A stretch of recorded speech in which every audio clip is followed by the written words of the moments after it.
Well, before the break, you just heard the former Hong Kong chief executive, Dong Chuhua, telling me that the investment climate in China is still strong despite all those concerns about the economy and about the senior political leadership. Well, my next guest has just published a report on China suggesting that it does face an economic slowdown this year. The question, of course, is whether it's going to be a hard or a soft landing. American Enterprise Institute resident scholar John Makin here with me. And John, you know, the first topic that we talked about, or one of the first topics, was really about this case, right, of Bo Xilai and being purged from the CCP and the death of this businessman, which has been intriguing. I mean, it's written out like a novel, but it also raises questions whether or not it will cause a stalling in policymaking in Beijing. And do you think it will?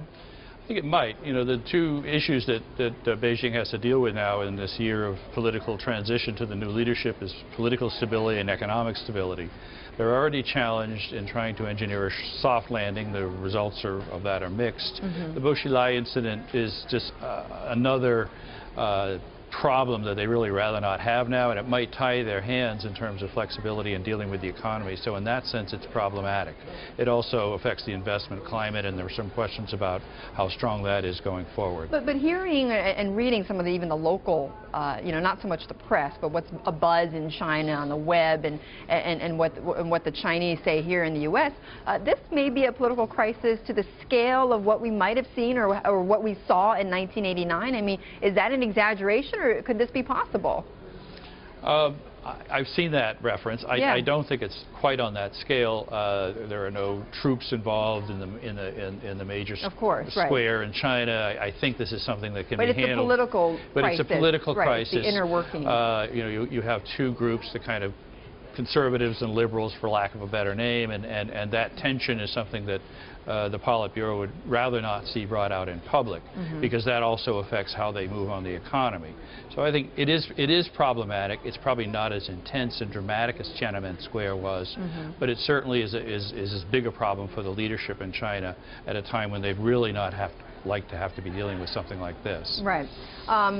Now, they don't want to be dealing with that at a time like this because they're looking at their economic slowdown, right? And they're going to be reporting their first quarter GDP results tomorrow. And the expectation is that it's going to be the slowest economic pace, the slowest pace in 3 years.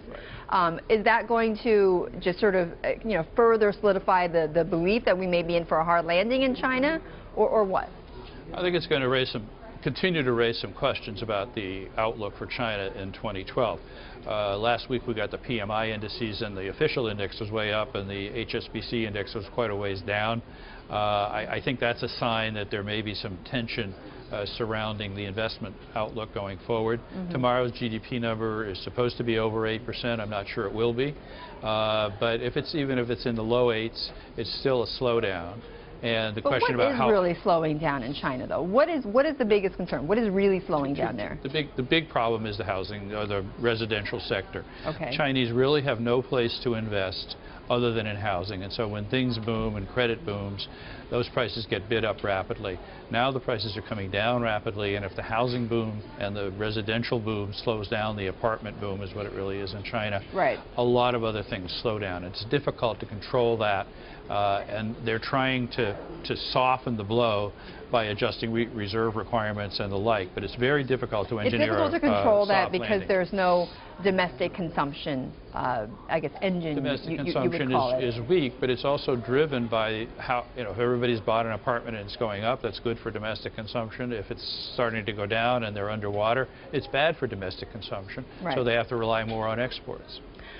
Another topic that Dong Chuhua was talking about was, about the presidential race, and the comments from Mitt Romney talking about currency manipulation. Is it possible that this race and what the comments against China could in fact eventually damage the relations between the U.S. and China? Sure, but I do think the Chinese have been warned, and we all are well warned, that in a presidential race with a weak U.S. economy, you're going to see some beating up on foreign powers. China is the second biggest economy in the world, and we've seen some of that. I don't think we're going to see either Obama or Romney come in, and the first order of business is going to be to beat up further on China. They've got other domestic issues to deal with. Right. But certainly, in a world where you've got a slowing world economy, as we do, certainly looking at Europe, trade friction is a negative-sum game. So it's something that I think cooler heads will want to avoid going forward. And how do you think the relations have fared over the last 3 years under the Obama administration? I think it's two-dimensional. Economic relations have been okay. There's been continued stresses about the exchange rate issue. The Chinese, by the way, have signaled that they think the exchange rate's close to equilibrium, so they're probably not going to be permitting a lot more appreciation here.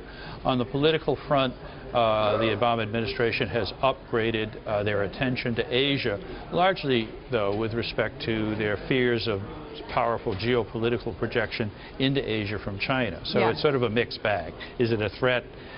Maybe so geopolitically. It's still a big asset. But would you say it's improved? Just to sum it up? I think there's more dialogue. Yeah. Okay. All right. John, thank you so much. I appreciate it. John Makin of the AEI.